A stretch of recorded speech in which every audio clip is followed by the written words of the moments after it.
একটা কথা বলি, আপনি আপনার নিজের হাতের ফিঙ্গার দিয়ে আপনার এনআইডি কার্ড দিয়ে একটা সিম কিনলেন। কেনার পর সেই সিমটা যদি আপনি ব্যবহার না করেন, তাহলে কিন্তু সিমটা অন্য কারো হয়ে যেতে পারে। আচ্ছা, বিষয়টা একটু ক্লিয়ার করি। আমার হাতে একটা সিমটা আপনি যে কোনো দোকান থেকে ৩০০-৪০০ যে টাকা দিয়ে পারেন কিনলেন, আপনার এনআইডি কার্ড দিয়ে কিনলেন, আপনার হাতের ফিঙ্গারও দিলেন। কিন্তু সিমটা যদি আপনি ব্যবহার না করেন, তাহলে কিন্তু সিমটা যে কোনো সময় অন্য কারো হয়ে যেতে পারে। কিভাবে হতে পারে একটু ক্লিয়ার করে বলি। আপনি সিম কেনার পর দীর্ঘদিন যদি ব্যবহার না করেন, দীর্ঘদিন একটা সময়সীমা আছে, সেটা হলো ১৬ মাস। আপনি যে কোনো অপারেটরের সিম টানা ১৬ মাস যদি আপনি ব্যবহার না করেন, সেটা যদি অফ থাকে, কোনো নেটওয়ার্কের আওতায় না আসে, হ্যাঁ,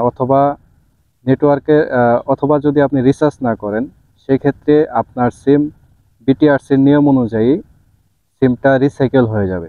অর্থাৎ সিমটা পুনরায় আবার বাজারজাত করা হবে, আবার মার্কেটে দেওয়া হবে। অর্থাৎ আপনি যে আপনার নামে সিমটা কিনছিলেন, সেটা কিন্তু আর আপনার নামে থাকবে না, নতুন করে আবার রিসাইকেল হয়ে এটা কিন্তু মার্কেটে চলে আসবে। অন্য যে কেউ এই সিমটা কিন্তু তখন কিনতে পারবে। এখন আপনি বলতে পারেন যে, ভাই আমি আমার নিজের টাকা দিয়ে সিম কিনলাম, কেনার পর নিজের হাতের ফিঙ্গার দিলাম, নিজের এনআইডি কার্ড দিয়ে, তারপরেও সিমটা কেন অন্য কেউ ব্যবহার করবে আমি ব্যবহার না করলে? আসলে বাংলাদেশের বিটিআরসির এটা নিয়ম যে আপনি নিজের টাকা দিয়ে সিম কিনলেন, কেনার পরে আপনি যদি সেই সিমটা ব্যবহার না করেন, তাহলে সিমটা একটা নির্দিষ্ট সময়ের পর সেটা কিন্তু আর আপনার মালিকানায় থাকবে না। হ্যাঁ, যদিও আপনি আপনার নিজের টাকায় কিনছেন, আপনার নিজের হাতের ফিঙ্গার দিয়েছেন, তাতে কিছু করার নাই। কোম্পানি কোম্পানির একটা উদ্দেশ্য হচ্ছে যে কোম্পানি যখন একটা সিম মার্কেটে দেয়, সেই সিম থেকে তারা প্রফিট আশা করে। সিমটা যদি আপনি ব্যবহার করেন, এমবি মিনিট ইউজ করেন, সেক্ষেত্রে কিন্তু কোম্পানি এখান থেকে একটা প্রফিট পাবে। কিন্তু আপনি যদি ব্যবহার না করে সেটা যদি বন্ধ রাখেন, সেক্ষেত্রে কিন্তু কোম্পানির এখানে কোনো লাভ নেই।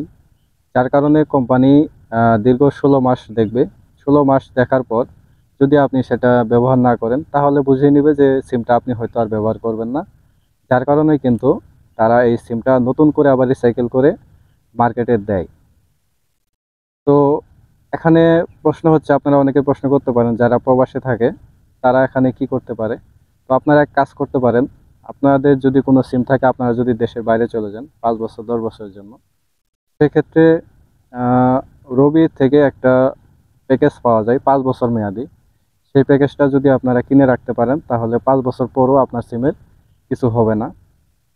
এছাড়াও আরেকটা সহজ উপায় হলো যে আপনি ওই সিমটাতে, আপনি যখন বাড়িতে রেখে যাবেন, যে কাউরে বলবেন যে তার সিমটা যেন প্রতি ৩ মাস ৪ মাস অন্তর অন্তর একটা ফোনে উঠানো হয়, হ্যাঁ, যাতে সে ফোনে উঠানোর পর যে কোনো একটা জায়গায় ফোন দিয়ে ২-১ সেকেন্ড যেন কথা বলে, এবং ২০ টাকা করে যেন রিচার্জ করে।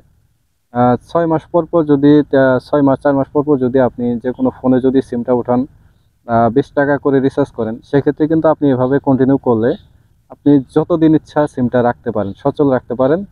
আপনার সিমটা কখনো বিটিআরসি এটা রিসাইকেল করবে না।